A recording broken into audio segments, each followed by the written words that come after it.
I've been thinking a lot about the term or the phrase going rogue.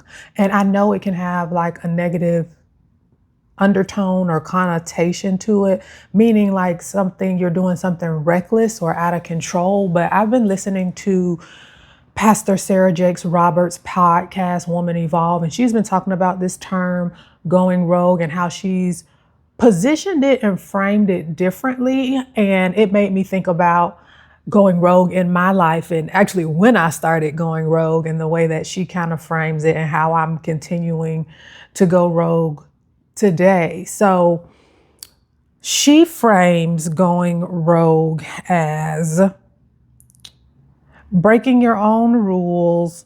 I'm paraphrasing here. Breaking your own rules, stepping outside of your comfort zone, doing things even when you're scared. So just again, thinking about that in my life, especially breaking your own rules, to me, that immediately thought about, those rules that we've been following, especially in corporate America, in our lives, as we build, as we grow, especially if you're ambitious or driven, those rules that we all follow and never question, the corporate brain rot mentality. And I think that that's one of the reasons that this going rogue in the way that she talks about it really resonated with me. It's about choosing different even when it feels uncomfortable. So I immediately thought back to like, okay, Erica, when was the first time like you really went rogue? And it was when I quit my corporate healthcare six-figure job. And I've shared with you multiple times over this 100-day journey that I'm having here on YouTube, how I burnt out in my corporate leadership career, six figures, large teams, healthcare leadership, bonuses, all of the things. I was, successful by every, I guess, standard of the definition. But I was so misaligned in that work, again, doing well, exceeding, but still so disconnected from myself. So my body and mind was wiped out and I burnt out. I mean, I was on two types of anxiety medication. I was 60 pounds overweight. So I ultimately left that role. And I did not immediately jump back into another full-time role. I went rogue. I chose differently. I chose myself. And what I did was I took nearly 1 year sabbatical to focus on myself, to heal myself, to get clear on how I wanted to work and how I wanted to live. And that was the starting point of me truly going rogue and really designing and building this life that I'm continuing to design and build. And at the time, like just no one understood my position. Like no one understood. Like people just didn't understand. Like I lost a dear friendship when I quit my six-figure job. I really didn't feel safe enough to tell many people. I really only told my mom and my best friend. I didn't even tell my dad till multiple months later because I just knew people just wouldn't understand how I was leaving this success and taking the time to really choose myself. And again, at the time, it didn't look responsible. People were questioning it, even like my peers, like my colleagues when I left the role. But for me, it was necessary. For me, it was literally my life or what I was walking into would be extremely dangerous and risky for my health and wellness. So it's something that I had to do. And when I thought about, the term of going rogue and like doing things when you're scared, girl, like people, when I wrote a book about my burnout journey and how I got there, I write about everything that happened in the middle and how I got out of it and like the beginning stages of me redesigning my life. It's like a journey just to help other women. And as I was writing the book and, talking to women who bought it and reading reviews, like the term like brave kept coming up. As if I wasn't scared. Like, of course I was scared, but I still did it anyway. I had to do it. It was no other choice. And again, that was the first moment where when I thought about going rogue, that's when I started going rogue and it just continues to go from there. But so that was the first time. I went rogue.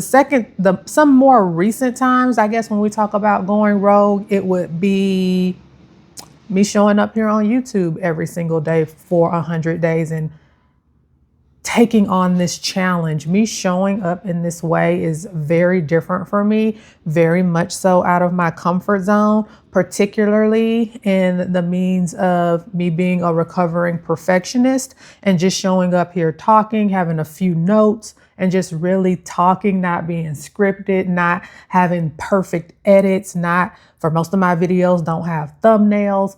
And that is going rogue for me. That is me like rewriting my own rules around that perfectionism mindset. And that's honestly what kept me from posting on YouTube regularly previously. I started this channel when I was writing the book and I was doing vlogs and just sharing about my book writing journey, but it just got to be too much pressure to have everything so perfect. So I just stopped posting. But then when I saw Glow, put out this 100-day challenge, and the way she positioned it, just to show up, no scripting, no editing, don't worry about thumbnails and just talk. It just seemed like a much approachable way to show up here. And I've been doing that. And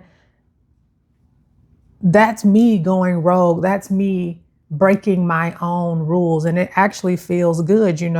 I'm 60 something days in at this point, past that 50-day mark. And it is becoming more easier. And again, I don't mean like this doesn't require effort. I mean, of course, showing up here every day definitely requires effort, but it's become more easeful. It's become more like a state of flow. I'm not forcing anything. I'm not obsessing over the topics that I talk about. Like some topics I plan, some topics I just allow to come to me. I just let life happen. I'm very observant.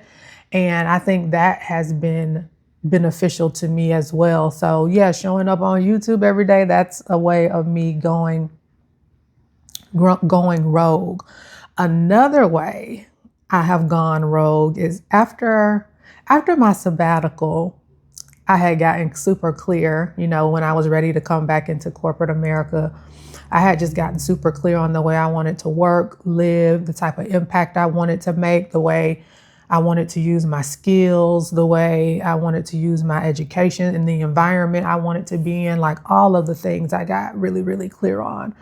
So when I went back into corporate America, which, I knew I had to do, I am building a business, but I'm building a very intentional business. So of course that takes time. And while I am making some money, I'm not making enough money to sustain my entire life, like to pay all my bills. So I knew that I would have to go back into corporate America, but my mindset around that, me going rogue, is I look at my job or my 9 to 5 as a strategic asset.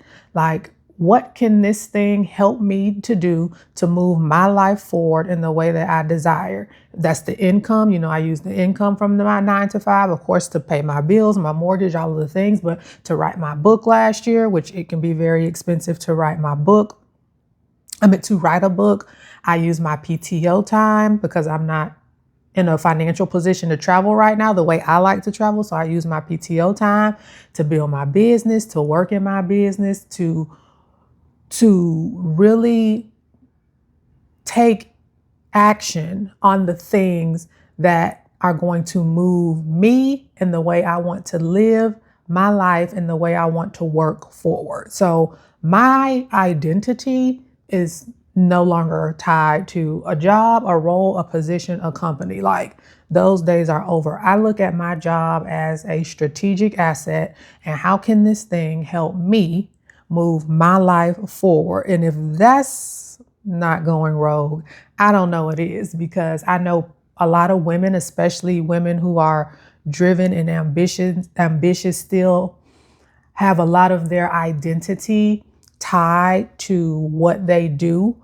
and they aren't able to separate those things from who they are. And that's just not who I am anymore. I mean, I understand that because I was that woman too. And if you feel that way, I get it, because I was there too. But that's a part of me going rogue. Like, I am beyond just what a job or a title or a company can offer me. uh-uh.